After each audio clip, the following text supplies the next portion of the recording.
Okay, this is a recording of Lab Logic. Okay, so if you notice my images, I have been sneaky and I have renamed them to 1, 2, 3, 4, 5, and 6. If you need 10 images, you would name them 1, 2, 3, 4, 5, 6, 7, 8, 9, 10. All right? Because we're not going to deal with an array. All right, we're just going to look for their names when we switch them out.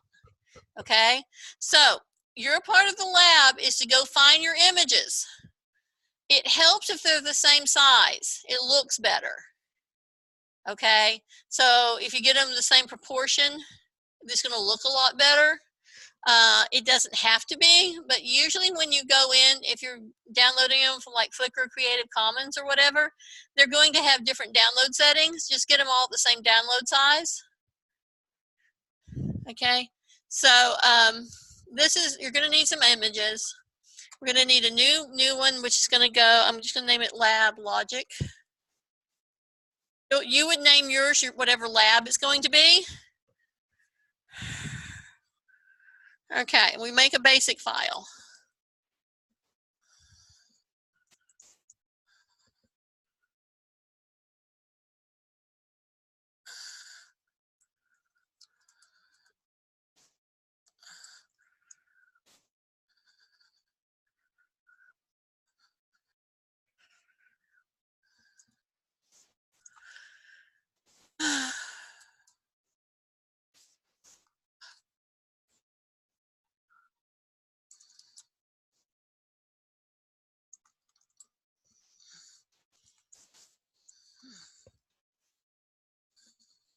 Uh-oh. I'm coding instead of HTMLing.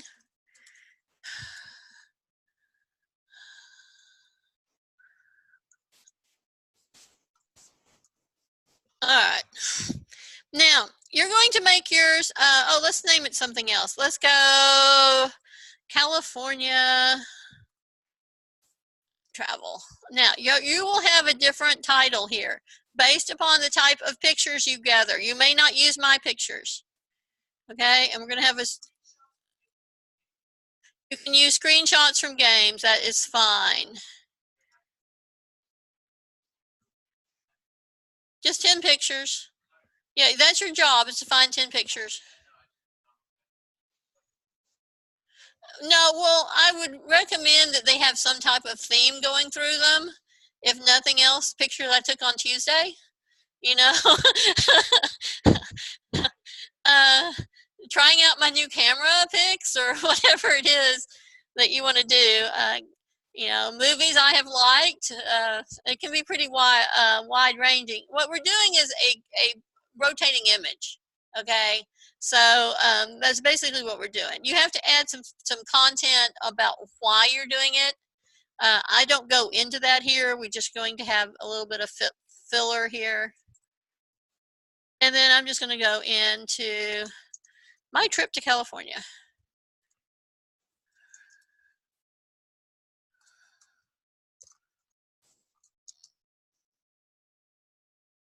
Or my trip to California. All right. So, all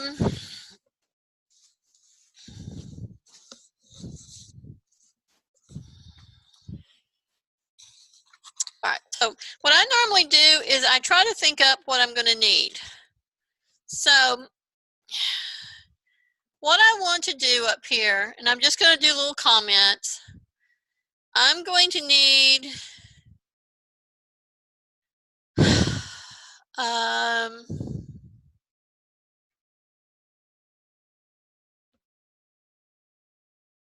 let's see. Okay, I'm going to need to get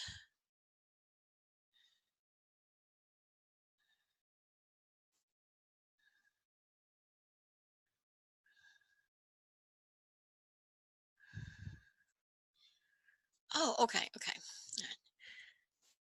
Here's my placeholder for my, okay, I'm going to have a figure. Okay, in that figure, I'm going to have an IMG. It's going to have an ID called swap image. It's going to have a source, which is going to be my default image.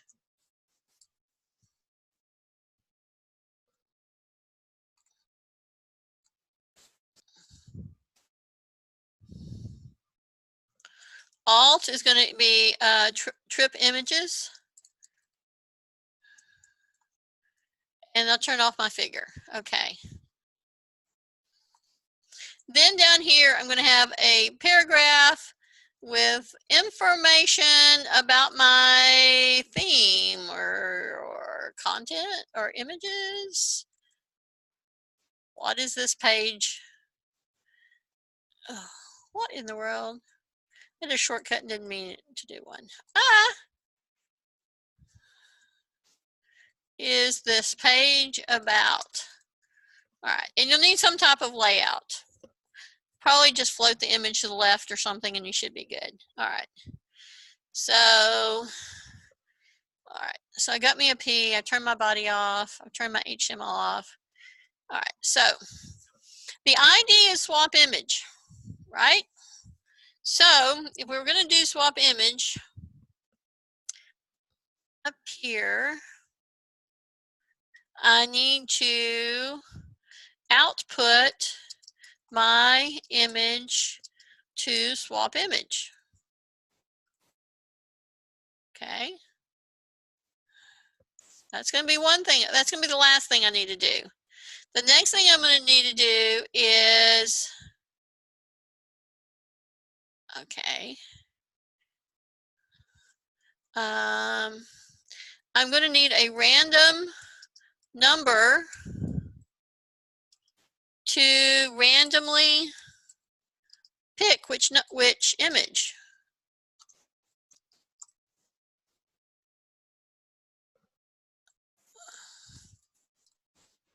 I want. Okay. That's basically the gist of the lab. We're going to create a random number to randomly pick which there needs an H in there, image I want. And what I'm going to do is have a random number between 1 and 6. Okay, because I have 6 images. If I have 10 images, I need a random number between 1 and 10. Okay, however, that's why we renamed them. We're going to be tricky and just use the name. Now, and then we need to output my image. Now, being somebody who has done this before,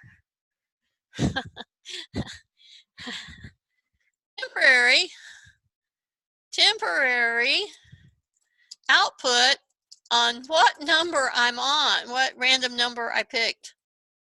Number came up. Okay.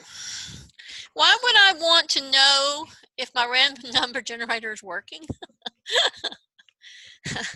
Because it can throw all sorts of stuff. So I'm basically going to have the random number generator work, find out what random number it's throwing.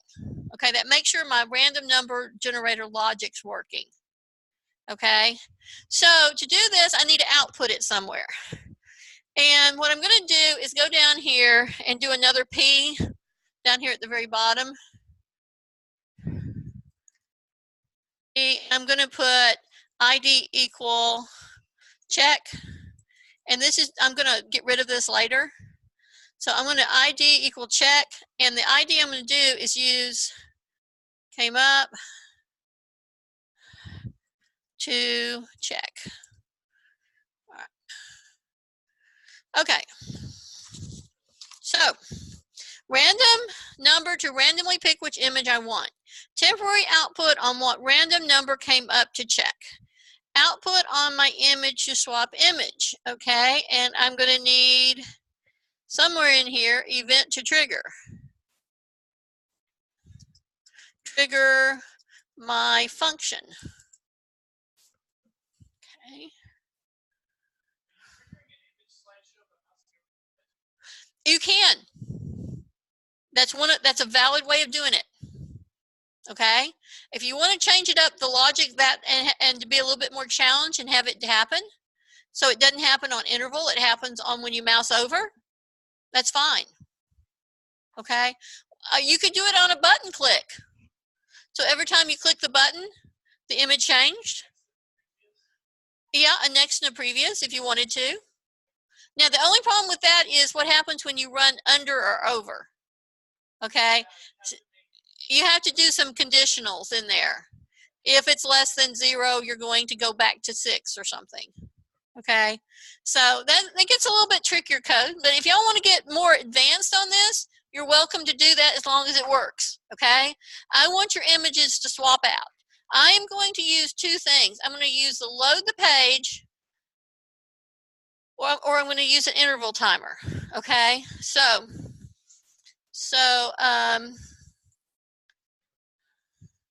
function, if I have a default value, I probably don't need it to do a trigger on load page. I'm going to use an interval timer. Okay? So to trick my function, in my function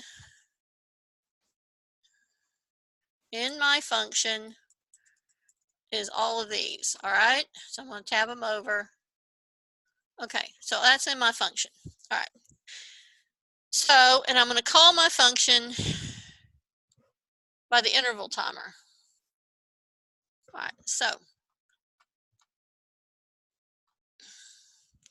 now the reason I do this at the beginning is because I need to think of all the parts I'm going to have to deal with. Okay? If I can go look online and if I find a sample of code I like, that's fine. If I'm having to do this from scratch, I need to put a little bit of thought on exactly where I want to end up. Okay? This is not very complex, but I still need to think about what I'm going to have. I need something to trigger the function to run. I could do it on load, but it will only happen one time or every time you load the page. If I want it to happen constantly where I have a rotating image, you know, it keeps changing, then I'm going to need to put it on some type of timer. Or on mouse over. I could do it every time I mouse over, it randomly changed. So, okay, what part do we need to do? Temporary output, what random number came up? Okay. All right, let's be thinking about this.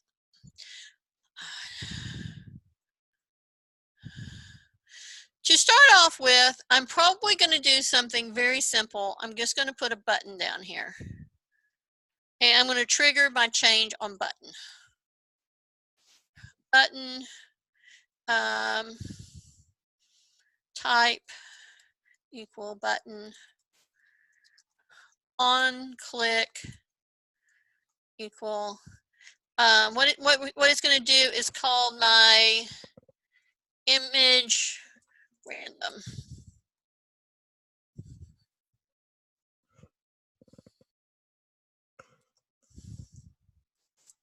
Change image. Okay, I'm going to start off with a manual trigger just to get it working before I worry about intervals. Okay, so this is I'm going to get rid of this and I'm going to get rid of that. All right, so what did I name my function? Image random. So up here I'm going to go function image random curly brace. Oops, start the curly brace, don't end the curly brace. Okay, I've got image random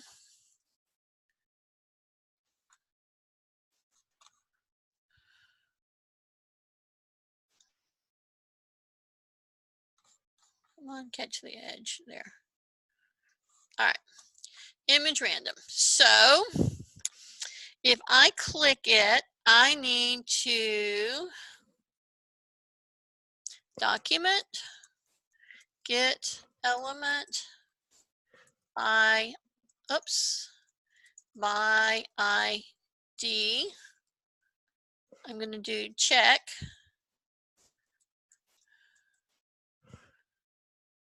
enter HTML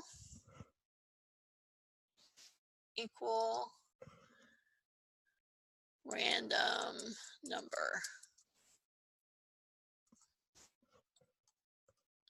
Okay, so let random number Okay, we're not going to have a random number right now. I'm going to hard code random number to 5. All right. Again, I'm building it as I go, but I'm going to hard code random number to 5. Make sure it's outputting.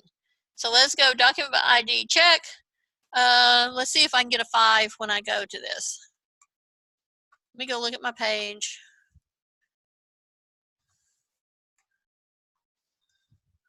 Okay. There we go. My trip to California. What is this page about? And when I click on change image, I end up with a 5. All right. So click on the button. Every time you click on the button, you should get a 5. I hard coded it. All right. So now let's do a random number generator up here. So instead of 5, okay, I'm going to do math.floor, math.random. And there's many logics you can do to this.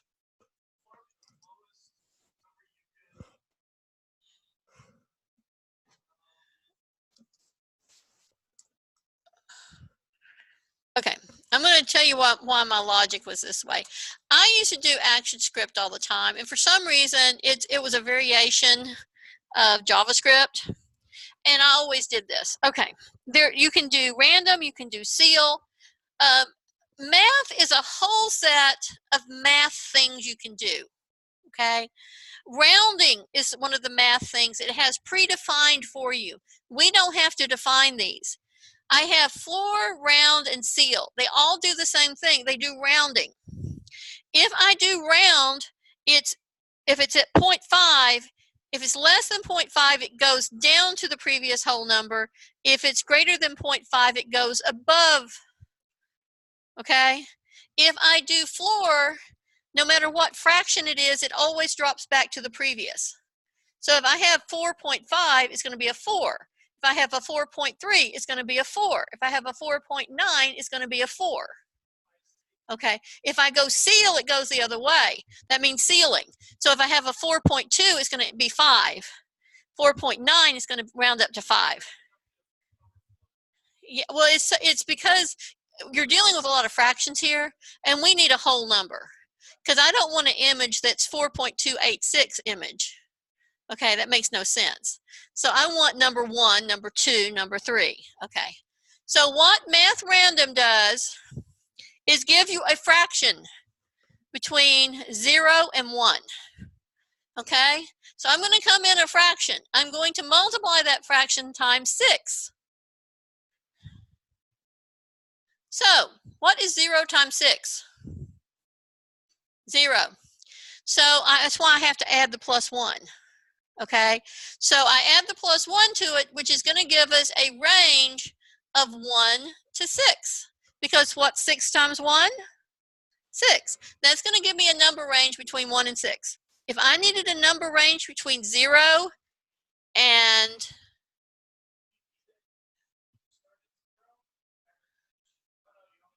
I started image 1. Now, if I was doing an array, it'd be different because array indexes always start at 0.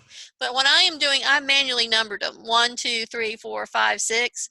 So I'm starting, I have number 1, I have number 2, I have number 3, number 4, number 5, and number 6 image. Okay. So what I'm doing here is generating the first part of the image name. Okay. It's a little bit of a cheat. So random number is math floor. So we're always going to drop down. So math random is going to be a fraction between 1 and I think I'm missing a parentheses. I know I'm missing a parentheses.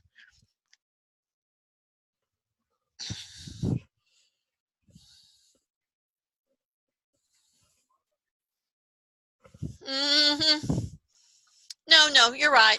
Okay, math random, math floor. I should have another parentheses right here.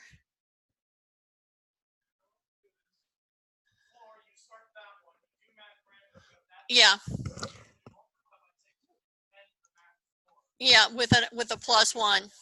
Okay, so this should give me a value somewhere between 1 and 6. So we go run it and see if we get a value between 1 and 6. And we keep running it until we make sure that it's giving us a random value between 1 and 6. So I'm going to keep doing this. There's 4. Actually, I should just, no, 6, 3, 2, 1, 2, 3, 4, 2, 1, 6. Okay. I've gotten every number show up. I haven't had anything show up that wasn't outside the bounds. Okay. So I've tested my logic on my random number generator and made sure that I'm getting values between 1 and 6. Okay. So that was working. And again, that's another reason for having a little button there. Otherwise, I have to reload it and do all sorts of stuff to it every time. Okay. So enter HTML random number. My random number is working. Okay. So the next thing I'm going to do is go document, get element by ID. And the one I'm going to get this time is my image, swap image.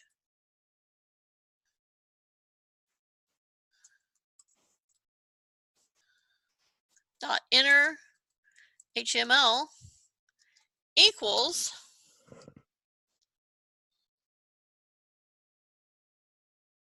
oh, wait a minute. Sorry. Swap image dot source. We don't even have to create all the HTML. We just go straight to source equal random number is my variable plus dot JPG. Now, if you have PNGs, you have to change the dot JPG to dot PNGs. This will not work if we have mixed JPEGs and mixed PNGs, okay? So another one of the little tricks on this is we need to have them all in the same file format, okay? And that the same file format spelled the same. Because all we're going to do is change out the random part of the first number. So this will give us a 1 to 6 dot JPG. And again, if you do PNG, switch out the dot JPG to dot PNG. I've had somebody have problems with this every time I've done this lab. They'll have PNGs instead of JPEGs. Okay, let's run this.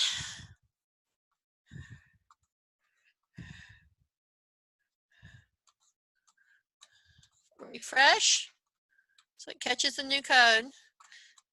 Okay, it changed to 2. Changes to 5, 2, 1, 5, 6, 4, 6, 2, 4, 1. Y'all with me so far in my manual changing? Did anybody not work when they did that? Now, if you put the images in a subfolder, you've got to include the subfolder in that path. Okay? I simplified life, did not have them in a subfolder, and I had them all as .jpgs, and that worked. Everybody cool so far? All right, all we have left is making this automate. All right, so I'm going to get rid of my button, and right now I'm just going to get rid of button.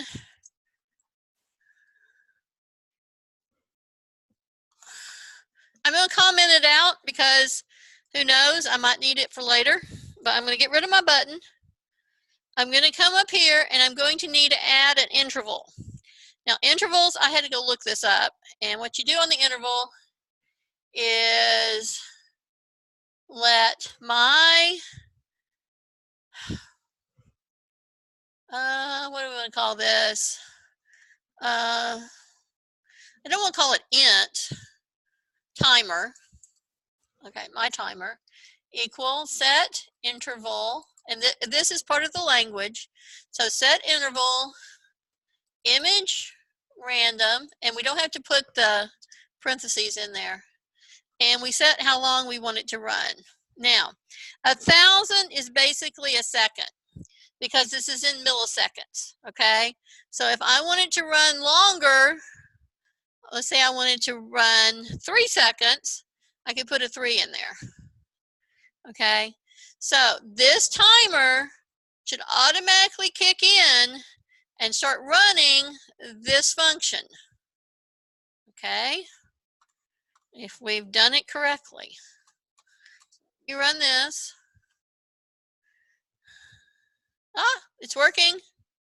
There, it gave me 3, then it gave me 2, and I still got my little deal at the bottom going. Because sometimes you get the same one over. I might get 2 4s in a row right there, and you'll think it's not running.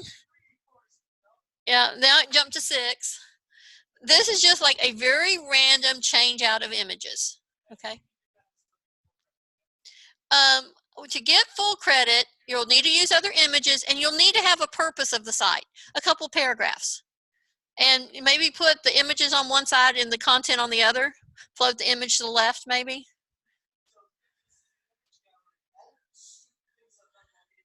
Exactly. You could do that. Yeah, just put a little context to it. I mean, JavaScript is cool, but it needs to be used for a purpose. Okay, and that's why I'm making y'all, the hardest part on this is you've got the code.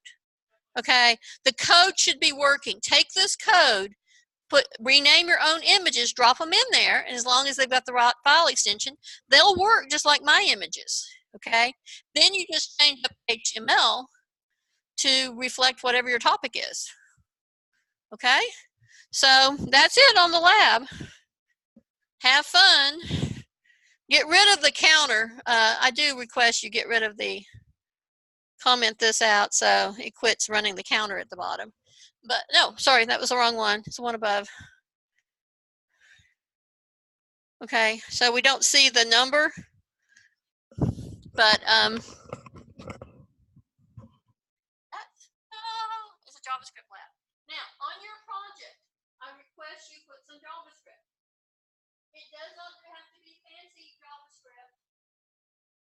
You can have it so it automatically updates to the last page you worked on, or the current date. You can put the current date at the bottom. You can have one where you have an image swap out. You can have a button where you click the button and you get a message. Okay? It's just showing that you can do some JavaScript. It doesn't have to be fancy JavaScript. Now, if you're a programmer and want to get fancy, by all means, you can have it just be like a message warning. This stage is still under construction. Yeah. So if you want a construction message. All right, that's it, y'all. JavaScript. That's it. Y'all have fun with this. Now, and I will say again, next fall on Thursday night at TRC, between 8 p.m. and 10 p.m., there is a JavaScript class that immediately follows the 6th JavaScript, but then there's the INET 1341, which is immediately in front of it. Okay, which is between 6 and 8. I'm doing a double header. Have fun with that. In the same classroom? In the same classroom. One right after the other. And half of it's hybrid, so you only have to do 2 hours in class, and the other 2 hours is what you have to do outside of class. All right, I'm going to turn off my recording.